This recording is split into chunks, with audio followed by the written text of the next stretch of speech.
자, 이런 교재 70페이지를 펼쳐 두시고 앞을 보시면은 자, 2교시에 진행했던 그 용도 지역 개요 설명 계속 연결을 해서 진행을 주도록 하겠습니다. 자, 우리는 그 도시공 관리 계획 중에서 용도 지역 편을 공부하고 계시는 거죠. 자, 용도지역이 무엇일까요? 라고 하는 개요 설명을 지금 드리고 있습니다. 자, 용도지역은 우리나라 국토 전부를 대상으로 합니다. 전 국토를 대상으로 그 토지의 기능과 토지 특성에 따라서 용도별로 땅의 종류를 용도별로 구분한 것을 용도지역이라고 하는 거죠. 자, 우리 국토원에서 인구와 산업이 밀집돼서 이미 개발했고 앞으로 개발할 곳을 용도 지정합니다. 도시지역이라고 했습니다. 도시지역.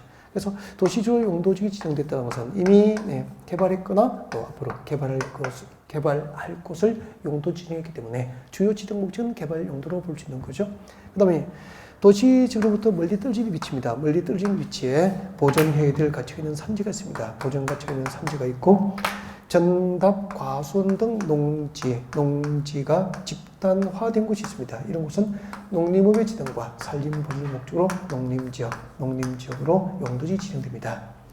그리고 자, 도시지에서 멀리 떨어진 위치에 자연 환경 보존이 필요하거나 수자원 보존이 필요하거나 아름다운 해안의 보존이 필요하거나 생태계 그리고 상수 및 문화재 보존을 목적으로 용도 지정한 곳은 자연 환경 보존 지역입니다.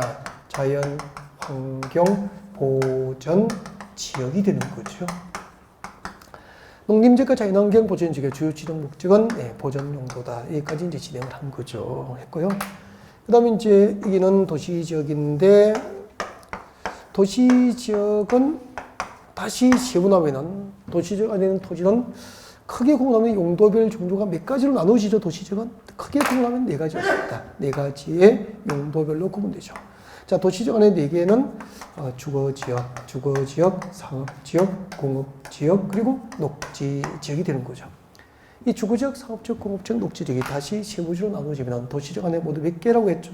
16개. 16개의 땅의 종류가 용도별로 구분됩니다. 그리고 이제 도시지역 밖에 도시지역 밖에 비도시지역은 관리지역이 세분이 됩니다. 관리지역이 세 가지가 있습니다. 세 가지 있는데 그 세 가지 관리지역이 세분되면은 도시지역 밖에 농림지역, 자연환경 보존지역에서 몇 개가 되는 거죠? 5개. 그래서 우리나라 국토전부 도시적, 비도시적 합하면은 국토전부를 대상으로 지정하는 용도지역의 숫자는 모두 몇 개가 되는 거죠? 21개. 여러분, 우리나라 대한민국 국토 전부를 대상으로 땅의 종류는 용도별로 몇 가지로 구분되죠? 21가지입니다. 땅은 21가지로 용도별로 종류가 구분되어 있는 거죠. 이 땅을 어떤 용도에 쓸 것인지 그렇게 되는 거예요. 관리지역 보겠습니다. 관리지역에서 실력 차이가 많이 나죠. 관리지역 보면은 자, 도시지역이죠. 여러분, 도시 주변에 산이 있습니까? 없습니까? 당연히 있죠. 그리고 전답, 과수원 등 농지가 있습니다. 전답, 과수원 등 농지가 집단되어 있죠. 그럼 자, 그림 보세요. 우리 국토원에서 전답, 과수원 등 농지가 있습니다. 전답, 과수원 등 농지가 집단되고 주변에 보존 가치가 있는 산지가 있으면 용도지역, 농림지역 지정 대상이잖아요.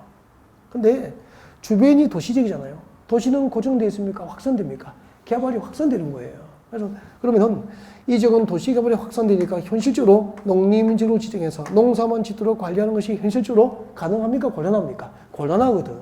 그래서 농림지역에 준하여 농업적 생산이 가능하도록 관리를 해야 되겠다. 그래서 이름을 생산관리지역으로 붙인 거예요.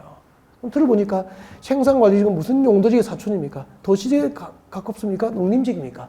본래 농림지역 지정 대상인데 도시개발의 확산으로 현실적으로 농림지로 지정해서 농사만 짓도록 관리하는 것이 곤란하니까 생산관리지역이 된 거잖아요.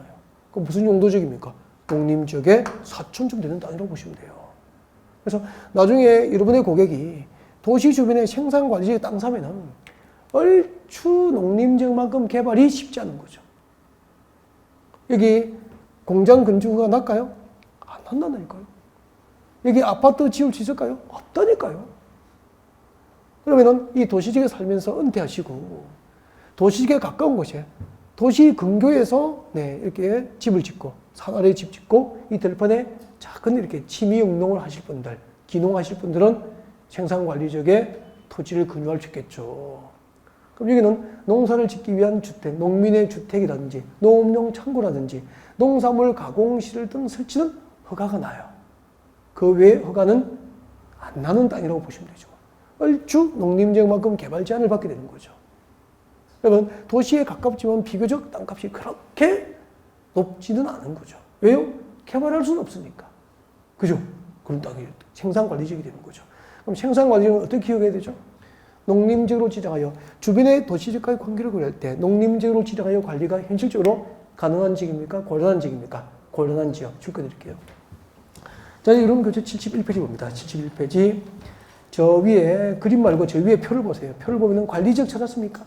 관리지역에 세 개가 있잖아요. 보전관리지역과 생산관리지역과 계획관리지역. 뭘 설명한 거죠? 생산관리지역 줄 거고요.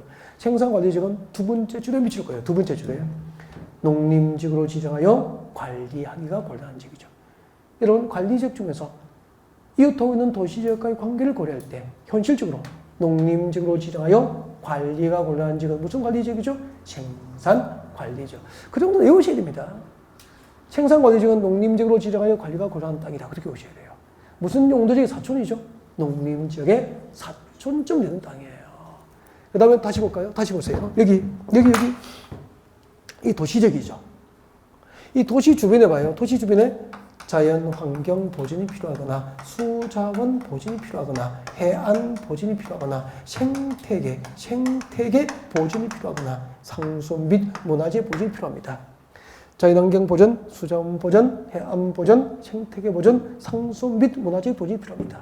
그럼 본래 무슨 용도지역입니까? 자연환경 보존지역 지정 대상이잖아요. 자연환경 보존지로 지정해서 보존해야 됩니다. 근데 이웃하고 있는 용도지역이 뭐죠? 도시지역이잖아요. 도시개발이 확산되니까 현실적으로 자연환경 보존지로 지정하여 관리가 곤란하거든. 그래서 자연환경 보존지역에 준하여 보존될 수 있도록 관리를 해야 되겠다. 그래서 이름이 보존관리지역이 된 거죠.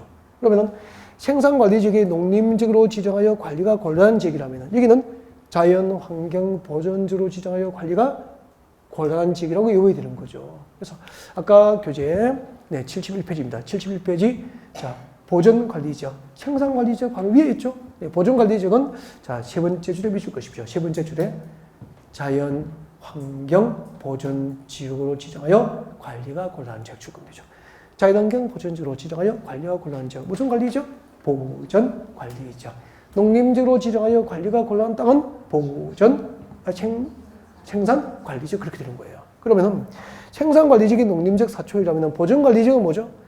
자연환경 보존지역의 사촌이에요. 그러면은 봐요. 여러분 서울은 도시지역이죠. 부산도 도시지역이죠. 도시 주변에 땅 살 때 가장 조심해야 될 게 뭐죠? 보존관리지역입니다. 보존관리지역은 그죠? 도시 가까운 곳에서 자연인 하실 분이 사야 될 땅이라니까. 도시지역에 가까우니까 혹시 개발될 수 있지 않습니까? 힘들걸요. 혹시가 거의 없어요, 혹시. 그 혹시가 거의 없다고 보면 됩니다, 이런 땅은. 비쌉니까? 쌉니까? 싸죠. 평당 300. 서울에 붙어 있는데 평당 300. 서울에 이웃하지만 평당 300이요. 그렇게 합시다. 근데 가운데를 보십시오, 가운데. 가운데 보면은 농림지역으로 보존해야 될 가치가 있었다면 생산관리지역이 되었겠죠, 이미. 자연환경 보존지로 보존해야 될 가치가 있는 땅이었다면 보존관리지역이 되었겠죠. 그럼 생산관리지역과 보존관리지역으로 지정이 안 됐다는 것은 보존 가치가 있는 지역입니까? 없는 지역입니까? 보존해야 될 가치가 없는 땅이에요. 그런 땅은 개발해서 도시지역에 편입을 시켜도 되겠죠. 난개발할까요? 계획적으로 개발할까요? 계획적으로 신도시를 개발해서 도시지역에 편입을 시킬 목적으로 용도 지정된 땅이 뭐죠? 계획관리지역이에요. 그러니까 국가가 혹은 지방자치단체에서 계획적으로 신도시를 개발해서 도시지역에 편입을 시킬 용도로 공식적으로 결정하여 고시한 땅이 계획관리지역이에요. 들어보니까 신도시 개발의 몇 순위?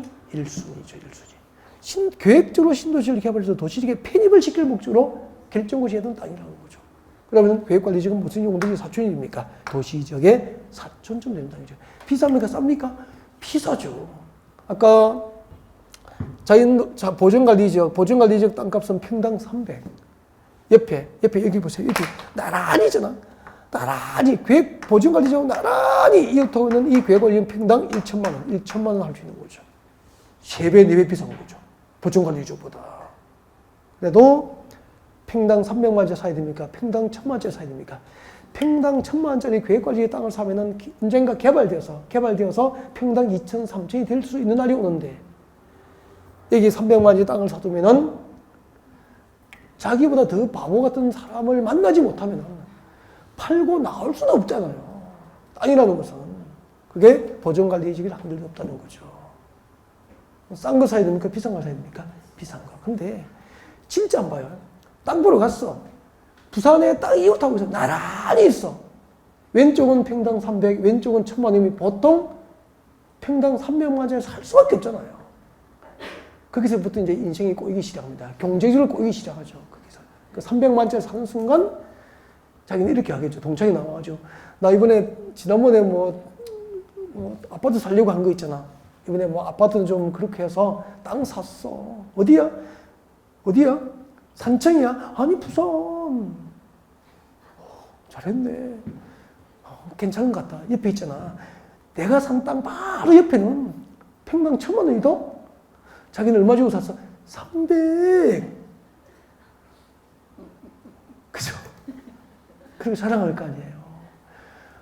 그 집은 저는 걱정이에요. 어떻게 해야 될지.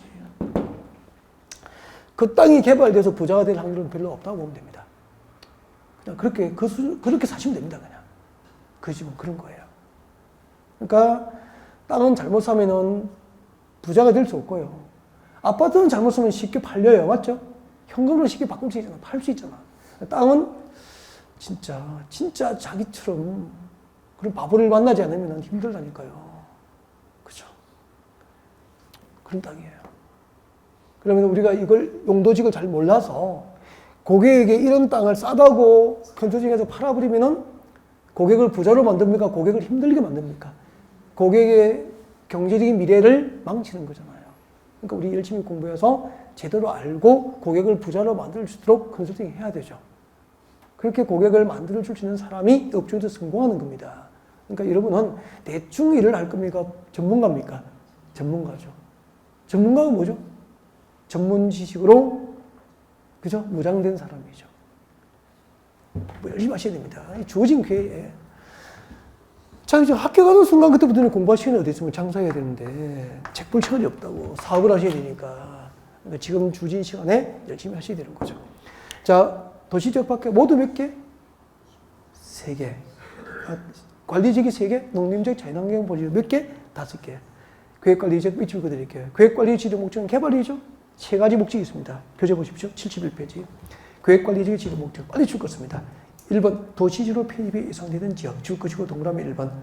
도시적으로 편입이 예상되는 지역 1번. 그 줄 끝에 줄 것이에요. 제한적 이용 개발을 하려는 지역. 줄 것죠. 2번. 제한적 이용 개발을 하려는 지역 2번.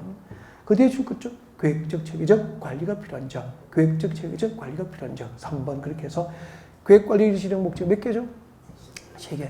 도시로 편입이 예상되는 땅, 제한적 이용 개발이 허용되는 땅, 계획적, 체계적 관리가 필요한 땅, 그렇게 오시면 됩니다. 알겠죠? 네, 3개입니다. 자, 그러면 비도시적 5개 전부 설명하고 밑줄 다 그어드린 거죠. 시간이 한참 걸렸죠? 그 다음에 지금부터 이제 도시적 16개를 도전합니다. 도시적 16개. 자, 70페이지로 오세요. 70페이지 왼쪽 밑에 봅니다. 70페이지 왼쪽 밑에 보면은 70페이지입니다. 페이지 확인. 70페이지 왼쪽 아래에 무엇이 나와 있습니까? 도시적. 도시적은 몇 개로 세분되죠? 크게 구분하면 4가지죠? 주거지역, 상업지역, 공업지역, 복지지역, 주, 상, 공, 녹 그렇게 옵니다. 그리고 주거지역 봅니다. 주거지역은 전용주거지역과 일반주거지역과 준주거지역이 있습니다. 전용주거지역과 일반주거지역과 준주거지역 머리 글자, 첫 글자 동그라미 하세요. 그럼 어떻게 되죠? 전, 일, 준 그렇게 오십시오. 주거지역은 전, 일, 준 그렇게 오십시오. 전용 주거지역, 일반 주거지역, 그리고 준 주거지역 그렇게 됩니다. 전용 주거지역과 일반 주거지역과 준 주거지역으로 신분됩니다. 어떻게 오죠? 전, 일, 준. 그 다음에 전용 주거지역 보세요, 교재. 전용주구지가 몇 종이죠? 1종과 2종으로 시면 돼요. 1종 전용주구지과 2종 전용주구지가 있고요. 일반 주구지는 주택의 층수에 따라서 몇 종으로 구면 됩니까? 1종부터 3종까지 구면 됩니다. 일반 주구지역, 일반 밑에다가 잠깐만요. 일반 주구지역은 무엇으로 분류한다고요? 주택의 층수. 적으십시오. 층수가 이런 거 적어야 되죠. 기준. 일반 주거지역을 분류하는 기준이 뭐죠? 주택의 층수. 일반 주거지역은 기준, 분류 기준. 일반 주거지역을 분류하는 기준은 층수죠. 주택의 층수에 따라서 몇 종? 1종부터 3종 일반 주거지역까지 세분 지정됩니다. 1종 일반 주거지역 봅니다. 전용 주거지역 갑니다. 자, 1종 전용 주거지역은 지정 목적이 뭐죠? 빨리 줄 것은 단독주택. 빨리 줄 거예요. 단독주택. 단독주택 중심의 양호한 주거환경 보호 목적입니다. 양호한 동그라미 하세요. 단독주택 줄 걷고 양호한 동그라미. 그 다음 내려옵니다. 2종 전용 주거지역은 줄 것죠. 공동주택 줄 것입니다. 공동주택 중심의 양호한 동그라미 합니다. 공동주택 중심의 양호한 주거환경 보호 목적입니다. 이거 다 외워야 됩니다. 알겠죠? 그래서 1종 전용 주거지역은 단독주택 전용 용도지역이고 2종 전용 주거지역은 공동주택 전용 용도지역이에요. 다음 내려오십시오. 일반 주거지역은 주택의 층수에 따라서 1종부터 3종까지 시면 되는데 제1종 일반 주거지역은 줄 것죠. 저층. 이때 저층은 몇 층 이하죠? 4층 이하라니까. 4층 이하 주택이에요. 저층 주택 중심의 양호입니까? 편리입니까? 편리한 주거환경 조성, 편리한 동그라미입니다. 2종 내려옵니다. 2종 일반 주거지역은 중층 줄 것죠? 중층. 이때 중층이 5층 이상부터 몇 층까지인데 법률로 정합이 없다 그랬죠? 조례로 정하니까 조례는 시구마다 다르니까 기준을 외울 수 있어 없어? 없으니까 물어보면 안 된다 그랬죠. 평균적으로 14층 이하 정도라고 했죠. 그죠? 근데 그 평균적으로 제가 말씀드린 거지 법으로 정해진 기간이 없기 때문에 14층 이하가 평균이라고 외우는 것도 조심스러워요. 암기 안 하는 겁니다. 14층 이하 적으면 안 돼요. 혹시 그걸 외워버릴까봐. 적는 거 자체도 무섭다니까. 선생님 그때 14층 이하라고 했잖아요. 할까봐. 원래는 말 못하는 거라고 이걸. 또 시험 나오면 또 오게 14층이라고 했잖아요. 막 그러거든. 네.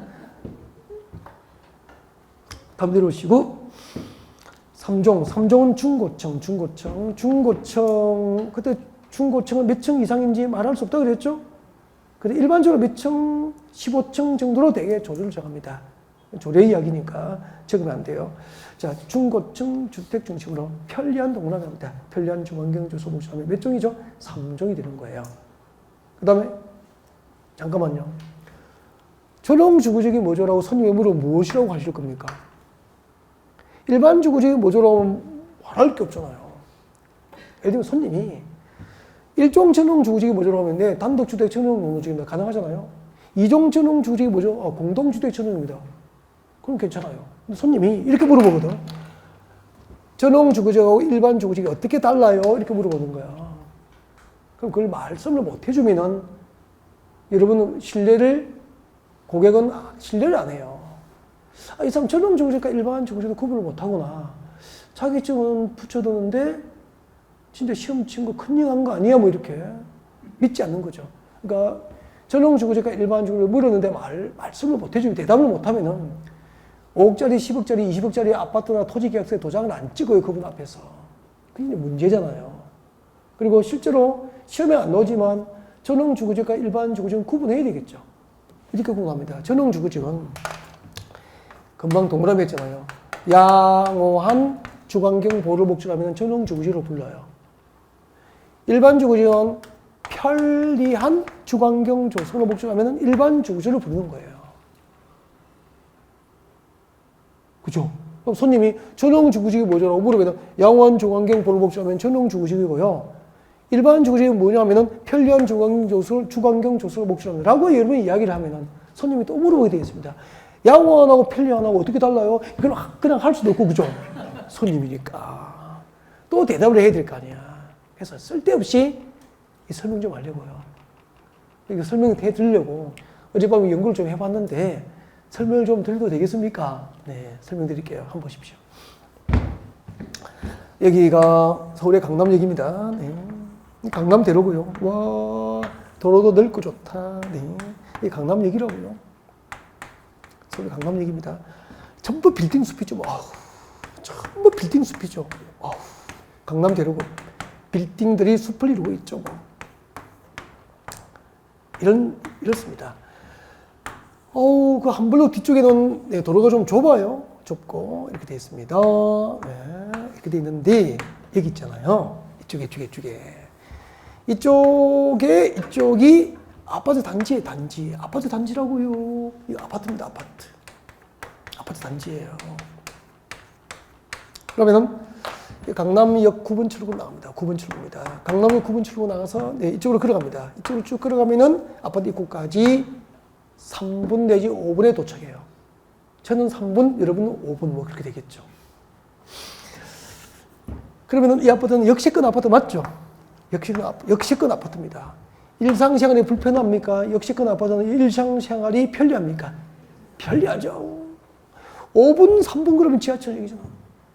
어디든지 지하철 타고 주택은 가능하잖아. 이동이 가능하잖아. 주변에 업무용지 빌딩이 많으니까 아빠들이 회사 다니면 바로 집 앞에 걸어서 출근이 가능하잖아. 상권이 잘 형성되어 있으니까 백화점, 없는 상권이 커피숍 다 있잖아. 친구가 찾으면 그래, 거기 기다려. 가면 되잖아. 그리고 강남의 집값이 비싼 이유는 학군이 좋잖아. 중고, 명문고, 초중고 다 있지. 일상생활이 너무 편리한 거예요. 양호합니까? 편리합니까? 편리해요. 그죠? 그래서 역세권 아파트는 뭐죠? 일반 주거지. 역세권 일반 주거지. 역세권 아파트는. 근데 강남역 9번 출구 앞에 진짜 마을버스 정류장이 있습니다. 마을버스 정류장. 마을버스는 큰 도로를 달립니까? 좁은 도로를 조심스럽게 갑니까? 좁은 도로를 조심스럽게 가잖아. 마을버스 탔습니다. 마을버스가 갑니다. 띠띠 빵빵 이게 한 번 쉬고 또 띠띠 빵빵 모퉁이 돌면서 또 쉬고 이런 된장. 또 올라가다가 또 쉬고 또 올라가다가 또 꺾어서 또 올라가고 이런 된장. 여기서 내렸습니다. 내렸는데 뒤쪽을 보니까 이렇게 생겼네요. 많이 올라왔네요. 그리고 여기에 아파트가 있습니다. 마을버스 내려서 5분을 걸어가면은 아파트가 있죠. 여기 집 보러 가면은 교통이 편리하다고 합니까? 살기 좋다고 합니까? 살기 좋다고 하고 정들면은 너무 좋대요. 그러니까 정들기 전까지는 너무 불편한 거예요. 마을버스 타고 17분 가야 되거든. 내려서 또 4분 걸어가야 되는 단지까지. 그쵸? 시장 가려면은 엄마 빨리 갔다 올게 해놓고 1시간 걸리고 막 그렇잖아. 시장 가고. 그렇거든. 불편하죠. 일상생활이 편리하지는 않죠. 근데 살기 좋은 거는 맞아요. 왜요? 뒤에 숲이니까 창 열면 공기 좋죠. 시끄러워요? 조용해요? 조용해요. 그죠? 근데 살기 좋은 거는 맞잖아요. 공기 좋고 햇빛 따숩고 인심도 좋고 그죠? 네. 조용하고 주거환경이 불편하지만 양호한 맞아요. 그래서 숲세권 아파트는 양호하니까 전용 주거지가 되는 거예요. 근데 공동주택 중심 아파트니까 공동주택 중심의 양호한 주거환경 보루 목적하면은 이종 전용 주거지야. 그 옆에 단독주택 단지는 단독주택 중심의 양호한 주거환경 보호가 목적이니까 일종 전용 주거지야. 그렇게 되는 거예요. 전용 주거지과 일반 주거지의 차이를 확실하게 현장을 통해서 아셨죠? 안 잊어버리겠네. 마을버스 타면은 전용 주거지야. 역세권 아파트는 일반 주거지야. 그렇게 되는 거죠. 그리고 연산역 주변에 걸어서 한 10분, 15분 뭐 이렇게 이내에 도달할 수 있는 아파트 살고 단지는 보통 뭐죠? 일반 주거지 확률이 높고, 그죠? 마을버스 타면은 전용 주거지고 그렇게 되는 거죠. 오케이. 자, 그 다음에 준주거지 내려오십시오. 준주거지요. 준주거지는 일단 주거지이기 때문에 주거 기능을 중심으로 합니다. 주거 기능 동그라미 하세요. 주거 기능 동그라미. 주거 기능을 중심으로 하면서 거기에 다른 기능이 플러스가 돼요. 그래서 주거 기능에 준하여 다른 기능이 플러스 됩니다. 동그라미 하십시오. 뭐죠? 상업 기능, 업무 기능. 두 개를 동그라미 하면 되죠. 세 개를 외워야 됩니다. 주거기능의 사업기능과 업무기능을 보완할 목적으로 용도 지정하면 무슨 주거지죠? 준주거죠. 그렇게 됩니다. 그러면 잠깐만요. 여러분 우리 수도권 3기 신도시 분야 3기 신도시 후보지가 발표됐죠. 3기 신도시가 선택된다면은 전부 아파트 지을까요? 아니요. 택지 조성에서 진짜 3기 신도시의 한 60%, 70%는 아파트 지을 겁니다. 맞습니다. 아파트 지을 거예요. 근데, 3기 신도시 개발 지역에 20%, 30%는 상가 들어와야 안 들어와요? 들어오죠. 상가 없는 주택지가 어디 있습니까? 업무용대 빌딩 다 들어옵니다. 맞죠? 그리고 문화예술, 학교 교육시설, 공원 등등 들어오겠죠. 이렇게 된다고요. 그럼 여러분, 만약에 부산이나 수도권이나 부산 주변에 대규모 아파트 위주로 신도시가 개발된다면은 수도권은 3기 신도시 후보지고 여기는 일광 신도시 해운대 이런 식으로 이렇게 개발된다면은 이런 거 분양을 받을 수도 있는 거잖아요. 분양 신청했습니다. 했는데 추첨 결과 일종 전용 주거지에 걸린 거예요. 계약금 걸으셔야 됩니까? 말아야 됩니까? 말고 싶죠. 근데 주거지역인데 준주거지에 걸렸습니다. 준주거지에 걸리면은 주거 기능을 중심으로 하기 때문에 단독주택, 공동주택, 아파트까지 가능합니다. 그리고 상업 기능이 가능하죠. 일상생활에 필요한 상가들, 근린생활시설 1종, 2종 대부분 다 지을 수 있습니다. 건물. 그리고 업무용대 빌딩, 오피스텔 등등도 건축이 가능한 거예요. 준주거지인데.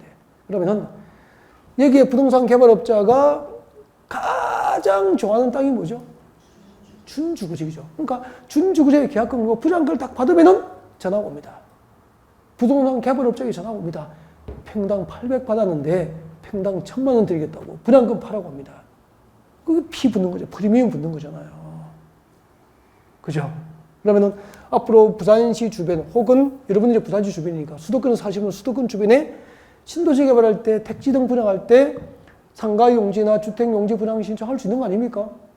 그죠? 위치가 좋고 용도직이 좋으면은 프리미엄 붙겠죠? 이런 것도 투자 대상이 되는 거 아니냐는 거죠. 그러면은 이 현금 뭉치를 어디에 돌려야 될지 망설이고 있는 그런 고객에게 이런 곳에 분양 신청을 컨설팅하고 분양 신청을 대신 행하고 그분을 분양받게 해서 수수료 가지고 컨설팅료를 챙길 수 있는 선수가 되어야 되는 거 아닙니까?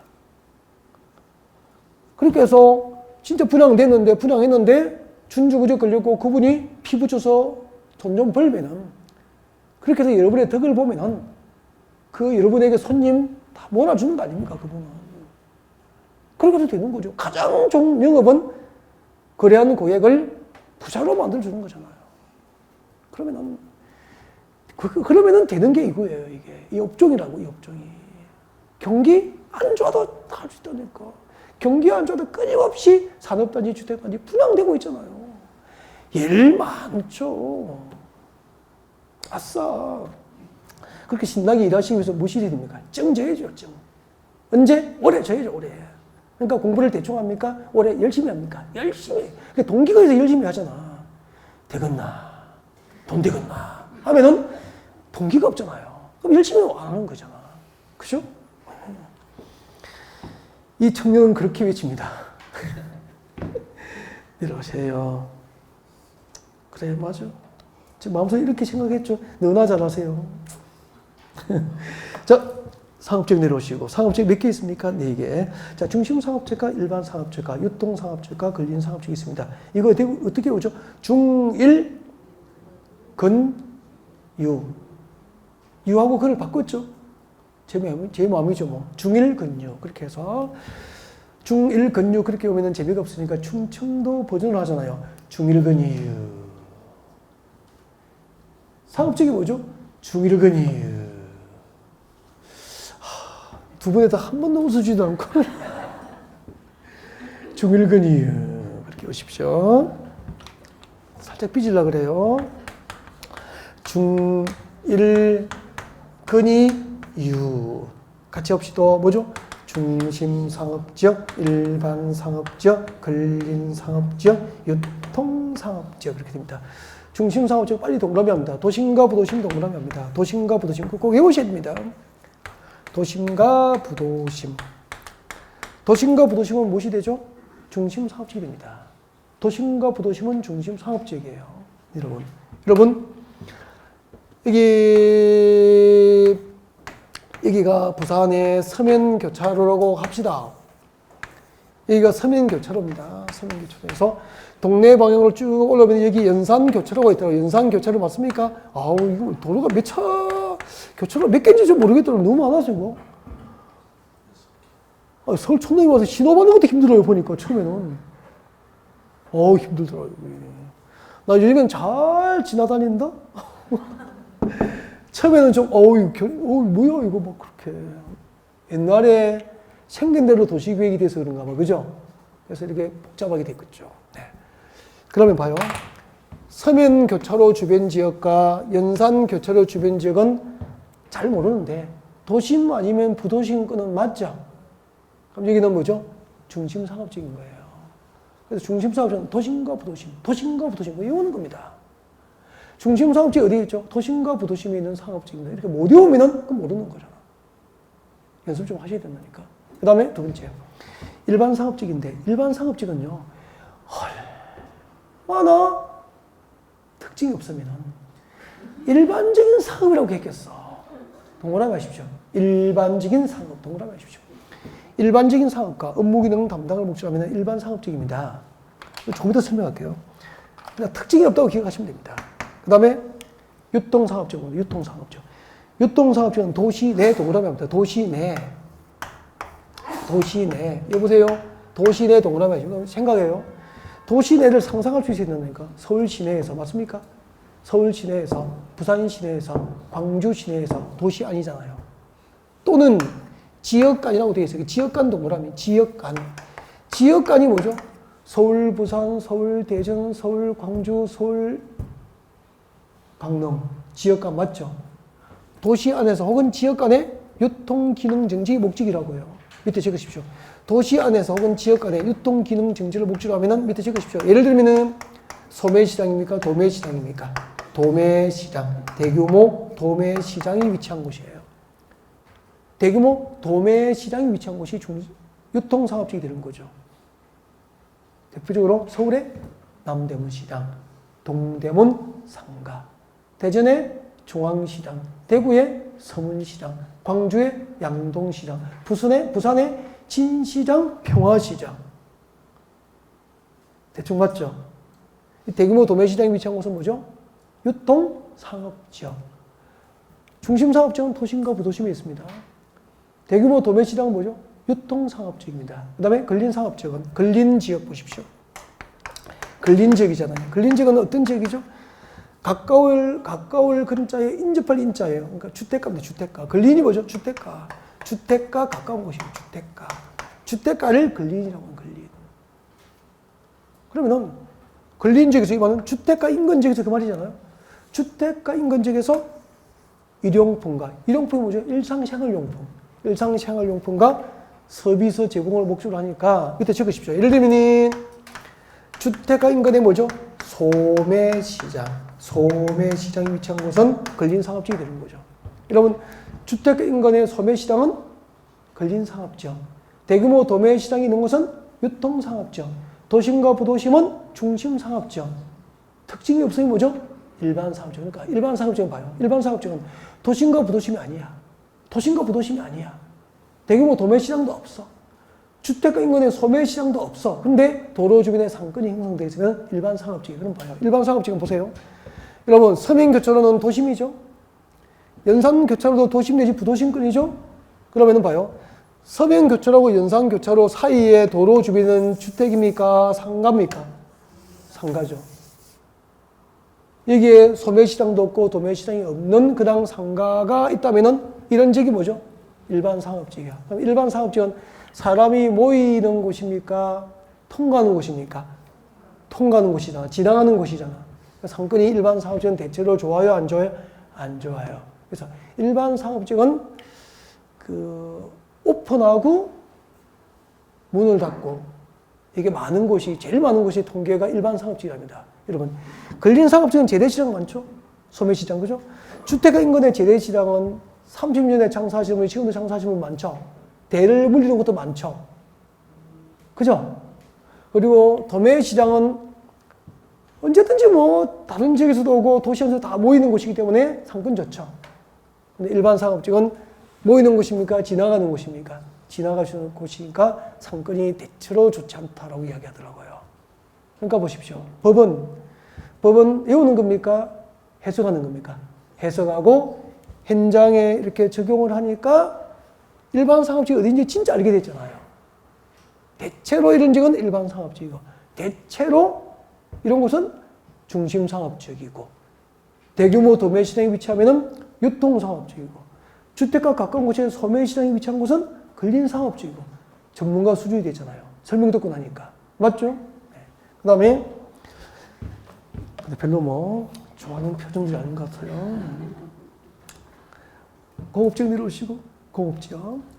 공업지역은 전, 일, 준 이러십시오. 전원공업지역, 일반공업지역, 준공업지역입니다. 전원공업지역과 일반공업지역과 준공업지역, 전, 일, 준. 그리고 아까 주거지역도 전, 일, 준. 상업지역은 중일근이. 공업지역, 전, 일, 준. 그렇게 되죠. 공업지역, 네. 전, 일, 준. 재밌죠? 전용공업지역, 일반공업지역, 준공업지역, 준공업지역. 저도 이제 체력이 떨어져서 이제 못 움직이고 왔다 갔다 안 하고 그냥 서가 있을래. 그렇죠? 그래서 전용공업지역은 줄 것이 말려도 되겠죠. 이제 몇 페이지 이야기하면 됩니다. 전용공업지역 줄 것이십시오. 아직 줄 거면 안 되는데. 중화공업과 그 다음에 줄 것이십시오. 공해성 공업 수용 줄 것이십시오. 공해성 동그라미 하시고 저 뒤에 수용 줄 것이시고 공해성 공업 수용 줄 것입니까? 공해성 공업 수용이 전용공업지역이에요. 그럼 잠깐만요. 전용공업지역이 알고 보니까 공해 전용이에요. 공해 전용. 그러니까 공해를 배출하는 공장을 한 곳에 모으려고 만든 게 뭐죠? 전용공업지역입니다. 알겠죠? 전용공업지역이 뭐죠? 공해 전용공업지역이라니까. 공해를 배출하는 공장을 한 곳에 모으려고 만든 게 뭐죠? 전용공업지역이에요. 전용공업지역, 전용은 무슨 전용이죠? 공해 전용이에요. 공해 전용. 근데 그 밑에 봅니다. 일반공업지역은 환경 동그라미 하십시오. 환경. 줄 것이십시오. 환경을 저해하지 않는 공업 배치까지. 환경을 저해하지 않는 공업은 공해입니까? 무공해입니까? 이꼴 세 글자로 바꾸면 무공해죠. 무공해. 이제 설명 다 한 거잖아요. 여러분, 공해를 배출하는 공장을 한 곳에 모을 겁니다. 전용공업지역. 공해를 배출하지 않는 공장만 모을 겁니다. 뭐죠? 일반공업지역. 그러면은 전용공업지역과 일반공업지역 공통점은 전부 일단은 공장만 모아둡니다. 공해를 배출하는 공장만 모으면은 일반공업지역. 공해를 배출하지 않는 공장을 모으면은 공해를 배출하는 공장 모으면은 전용공업지역. 공해를 배출하지 않는 공장을 모으면 뭐죠? 일반공업지역. 그렇게 되는 거예요. 공해를 기준으로 구분하는 거예요. 이 정도 아니면 전문가 수준입니다. 그냥 전문가 수준. 그죠? 이 보니까 외우는 겁니까? 아니죠. 보니까 이해하는 거라니까요. 이거마저 외우라고요? 아니죠. 이거마저 해석하라고 그래요. 해석하고 적용하면 전문 지식이 되는 거죠. 진짜 여러분 지금 이렇게 들으면 전문가 수준이라니까. 근데 일반 공인중개사한테 물어보십시오. 전용공업지역이 말 못합니다. 어떻게 땅을 파냐고요. 경기가, 근데 지금 그 여러분 선배님들 오픈하신 공인중개사 부동산 사무실에서 땅을 컨설팅 할 수 있는 공인중개사 사무소는 50%가 안 됩니다. 절반 이상이 토지 컨설팅을 못해요. 왜요? 모르니까. 공법을 몰라서 안 되는 공법을 몰라서. 그죠? 전부 암기하는 걸 배우거든, 암기하는 걸. 공법은 어려워요. 왜요? 외울 게 많대, 널. 널 외우는 게 고민이야. 용어를 모르는 게 고민이고, 그런 거잖아요. 그렇게 공부하신 분들이 오픈해 놓으니까 토지 상담을 못해요. 땅 못합니다. 가서 상담해 보십시오. 토지 상담할 수 있는지 못해. 그러니까 근거리 아파트 거래를 연명하는 거야. 연명을 하고 있다가 규제해버리니까 아파트 거래가 또 끊어지죠? 그럼 뭐 전부시도 못 내잖아요. 그러니까 이 바닥은 실력이 있으면 너무 놀기 좋은 바닥이고 전문 지식이 없으면 그죠? 경기에 들어서 진짜 춥고 배고픈 자리고 그런 자리라고. 전문 지식으로 무장하십시오. 참 좋은 직업이라니까 이것이. 돈 많이 벌죠. 시간 많죠. 그죠? 네. 임장활동 가면 좋은 거 다 먹죠. 지역에 내려서 구경 다 하죠. 맛있는 거 가족이 맛있는 거 사오면은, 지역 특산물 가져오면은, 그죠? 집에서도 칭찬받지 뭐.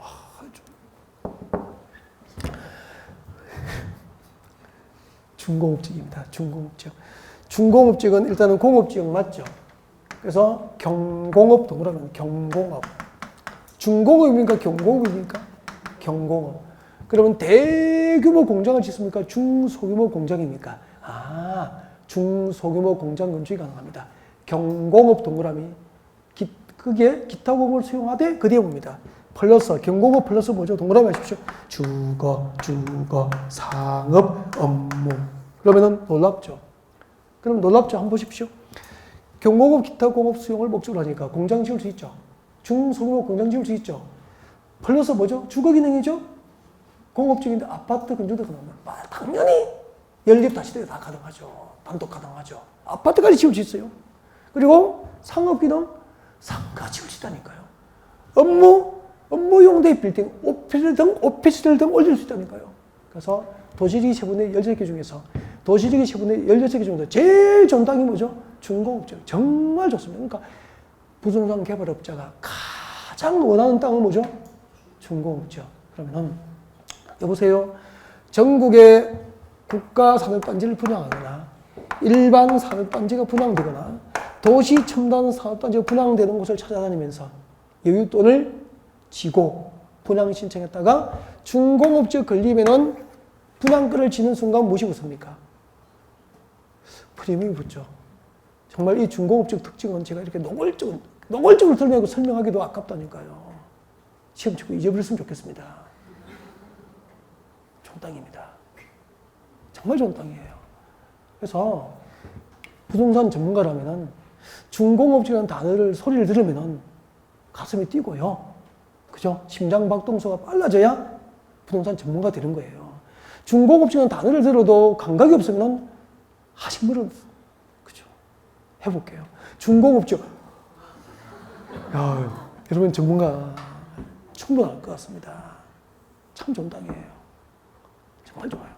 보통 국가산업단지, 일반산업단지, 그리고 도시첨단산업단지 분양지역에서 중공업지역은 거의 프리미엄 분다고 보시면 됩니다. 평당 500에 받았는데 금방 700에 팔라고 하고요. 금방 800에 팔라고 사정하는 땅이라고. 다음 내려오시고. 시험 치면 제일 안 되는 게 녹지지역이죠. 발표하시고요. 녹지지역. 제일 어렵죠. 그리고 녹지지역은 거의 수험생들이 잘 몰라요. 또 보존 녹지지역 봅니다. 도시의 자연환경 동그라미 하십시오. 도시의 자연환경 동그라미. 경관, 산림, 녹지, 공간, 보존 동그라미. 그러면 자연환경 도시 보존 녹지지역이 뭐죠? 도시의 자연환경을 보존할 목적으로 지정한 용도 지역이에요. 근데 제가 상징적으로 도시의 자연환경 보존 그렇게 오라고 체크해 드렸잖아요. 다음에는 이렇게 되잖아. 도시의 자연환경과 경관, 산림, 녹지, 공간, 보존이 목적이에요. 그러면은 시에서 지정한 목적이 도시의 자연환경과 경관, 산림, 녹지, 공간, 보존이 목적이니까 시에서 개발이 관리 해줄까요? 안 해줄까요? 안 해줍니다. 그래서 보존 녹지정은 뒤에다 그냥 이렇게 하십시오. 개발 X라고. 개발돼요? 언젠가 없습니다. 혹시 없는 땅입니다. 언제까지? 영원히. 보존 녹지지역입니다. 그래서 그 부자를 꿈꾸면서 개발도에서 가치가 상승할 것을 꿈꾸면서 도시를 땅 사면 안 되는 땅이 뭐죠? 보존 녹지지역이에요. 네. 다음에 내려오십시오. 생산 녹지지역은 농업적 생산 동그라미 해주십시오. 농업적 생산. 생산 녹지를 생산은 뭐죠? 농업적 생산. 농업적 생산을 위해서 저 뒤에 줄 거죠. 개발 유보. 농업적 생산을 위해서 개발이 유보되어 있습니다. 유보, 여러분, 유보는 영원한 금지입니까? 일시적 금지입니까? 일시적 금지. 그러면은 생산 녹지지역의 땅을 사면은 개발이 유보되어 있으니까 언젠가 개발이 가능하죠. 근데 그 언젠가를 여러분 알아 몰라요? 그 언젠가가 10년이 될지 20년이 될지 30년 이후일지 모르잖아요. 그러니까 생산 녹지 땅 살 때는 그냥 사는 겁니까? 컨설팅을 필요로 합니까? 컨설팅. 전문가로부터 그 언젠가가 10년 이후인지 20년쯤 이후인지 30년쯤 이후인지 설명받고 살아가는 거죠. 그 확신이 없으면 투자하지 않는 것이 좋죠. 그 생산 녹지적입니다. 해석하니까 의미가 참 달라지죠. 네. 그 다음엔 이러시고요. 자연 녹지적은 줄 것이죠. 제한적 개발이 허용되는 지역입니다. 세 번째 줄 끝에 제한적 개발이 허용됩니다. 그러면은 녹지적 세계에서 유일하게 개발 가능한 녹지가 무슨 녹지죠? 자연 녹지적 그렇게 되는 거죠. 자, 녹지적 거기 두시고요. 일단 녹지적은 산입니까? 바다입니까? 산이죠. 산이죠. 몇 개가 있죠? 녹지적은 몇 개가 있죠? 세 개. 보전 녹지, 생산 녹지, 보전 녹지, 생산 녹지, 그리고 자연 녹지 그렇게 되죠. 보전 녹지는 개발돼요, 안 돼요? 개발 X. 언젠가 없다 그랬죠. 혹시도 없다 그랬죠. 언제까지? 영원히. 안 사야죠. 그 다음에 생산 녹지. 생산 녹지의 생산은 무슨 생산이죠? 농업적 생산. 그래서 개발이 어떻게 되어 있죠? 유보되니까 개발이 안 되는 건 아니죠. 언젠가는 될 수 있죠. 그 언젠가를 알기 힘든 땅이라고 보면 돼요. 그러니까 모르면 들어가면 돼요? 안 돼요? 안 되겠죠. 그래서 전문가의 도움이 필요하다. 그 다음에 자연 녹지죠. 자연 녹지는 뭐죠? 제한적 개발이니까 아무튼 녹지로 묶여있기 때문에 개발이 자유롭지는 않아. 맞죠? 개발이 자유롭지는 않지만 언젠가는 제한적이지만 현재 유일하게 제한적이지만 현재 유일하게 개발이 가능해요. 해석하면 이렇게 됩니다. 근데 여러분 여기서 이 정도에서 그치면 여러분 전문가가 될 수 없는 거죠. 그 다음에는 500원 주면은 설명드릴 거예요. 물어볼게요. 개발이 뭐죠? 건축. 개발이 뭐죠? 건축이 자동으로 나와야 됩니다. 개발이 뭐죠? 건축. 개발은 건축. 건축 하셔야 됩니다. 이거 모르거든요. 그러니까 안 되는 거예요, 지금. 개발은 건축입니다. 근데 건축은 임야에 합니까? 농지에 합니까? 바다에 합니까? 대지 위에 합니까? 대지.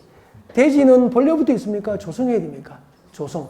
대지를 조성하기 위해서 땅을 파고 밀고 깎아내고 낮은 곳은 성토에 덮어주고 고르기를 해야 되죠.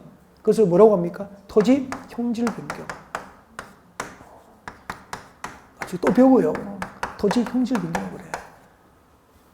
이 두 가지가 대표적인 개발이에요. 그래서 적어도 부동산 공부하면 개발이 뭐죠? 하면 건축물의 건축을 위해서 택지 등을 조성하기 위한 토지 형질 변경이 대표적인 개발입니다. 이 정도는 말해야 개발이죠. 근데 부동산 하시는 여러분 선배님에게 물어보십시오. 10명에게 개발이 뭐죠? 하면 건축입니다. 건축할 목적으로 형질 변경하는 거라고 대답하신 분이 있는지. 그러니까 못하는 거예요. 알겠죠? 다시 저에게 오셔서 부동산 공부 하셔야 됩니다. 그래야 정보제도 내고 연봉이 올라갑니다. 건축.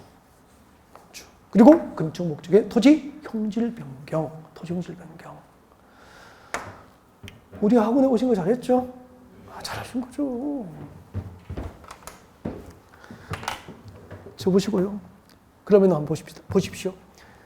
여기 주변에 우리 도시 주변에 산에 갔어요. 도시 주변에 산에 가셨는데 자연 녹지는 개발이 가능하죠? 그러면 건축이 되어 있다는 겁니다. 그래서 산 입구에, 등산로 입구에 마을이 보여요. 건축이 되어 있잖아요. 그리고 전원주택 단지로 개발해서 전원주택이 보여요. 건축이 되어 있죠. 그러면 전원주택 지으려고 형질 변경 허가를 신청하면 허가해 주겠죠. 이런 땅이 자연녹지지역이에요. 그럼 자연녹지지역은 뭘 해야 되는지 알겠죠? 자연녹지지역에 공장을 지으면 녹지지역의 지정 목적에 맞지 않죠. 전원주택 정도는 허용이 되겠죠. 그죠? 현지에 농지를 가지고 있는 사람에게는 단독주택 정도 허용이 되겠죠. 그러니까 개발이 되는 거예요. 그 정도 개발. 그러면 여기는 자연 녹지는 이렇게 외웠죠. 저 푸른 초원 위에, 저 푸른 초원은 뭐죠? 녹지적이잖아요. 그림 같은 집을 짓고 건축이 됐잖아요. 그래서 산에 건축이 이루어진 곳은 뭐죠? 자연 녹지적이에요. 저 푸른 초원 위에 그림 같은 집을 짓고 뭐죠? 자연 녹지적이 그렇게 됩니다. 그 다음에 동네 뒤에 올라가면은, 동네 뒤에 산으로 가면은 무엇이 보입니까? 동네 뒤에 가면은 가수원이 있습니다. 가수원. 맞죠? 산에는 동네 뒤에 가수원이 다 있죠. 가수원이 있어. 그리고 밭도 보여요. 밭도 보이고 가끔 비닐하우스도 한두 동 보일 수도 있어요. 작은 규모의 비닐하우스도 보여. 여기는 농가, 밭과 가수원이 있으니까 농업적 생산이 가능해지죠. 그래서 도시 주변에 농지, 도시 주변에 가수원이 있고 밭이 보이고 비닐하우스가 가끔 한두 동 보이는 것은 생산 녹지지역이에요. 도시지역에서. 그러면은 이제 봄철이 되면은 가수원에 봄을 알리는 봄의 전령사, 산수유가 노랗게 피어 있는 곳, 하얗게 매화꽃이 피어 있는 곳. 우리 11월에 강의를 들으시면 서서히 이제 기억이 나잖아요. 매화꽃 피고 산수유 피고 생산 녹지죠. 4월달에 아빠도 창을 열고 뒷산을 보는 거예요. 노랗게 노랗게 산수유 피고 하얗게 매화꽃이 피었으면 무슨 녹지죠? 생산 녹지지역이에요. 그곳이 바로 생산 녹지지역입니다. 그 다음에 또 가수원 지나면은 산 중턱 정도 올랐으면 그때부터 온 산이 봄에 진달래가 피어 있잖아요. 진달래는 과수입니까? 야생입니까? 야생. 진달래가 보이는 순간 개발됩니까? 안 됩니까? 안 됩니다. 그때부터 가수원 길이 끝나고 진달래꽃이 피는 순간 거기서부터는 보전 녹지지역이에요. 그리고 진짜 진달래가 핀 곳에 건축된 거 보셨으면 저는 못 본 것 같습니다. 그죠? 이곳이 보전 녹지지역이에요. 진달래 피고 새가 울면은 보전 녹지지역. 매화꽃 피고 산수유 피고 생산 녹지지역. 저 푸른 초원 위에 그림 같은 집을 짓고 뭐죠? 자연 녹지지역 그렇게 됩니다. 돈 벌기 힘들어요. 세 가지. 여기까지가 도시적 몇 개? 16개를 외웠습니까? 해설을 들은 겁니까? 해설을 듣고 현장에 적용해서 전문 지식이 되는 과정을 배운 거죠. 이렇게 들으신 분은 진짜 굳이 안 외워도 몇 번 반복해서 들으면 거의 기억날걸요. 보면은 생각날걸요. 그죠? 자, 잠시 휴식하고 그 다음에 진도를 받겠습니다.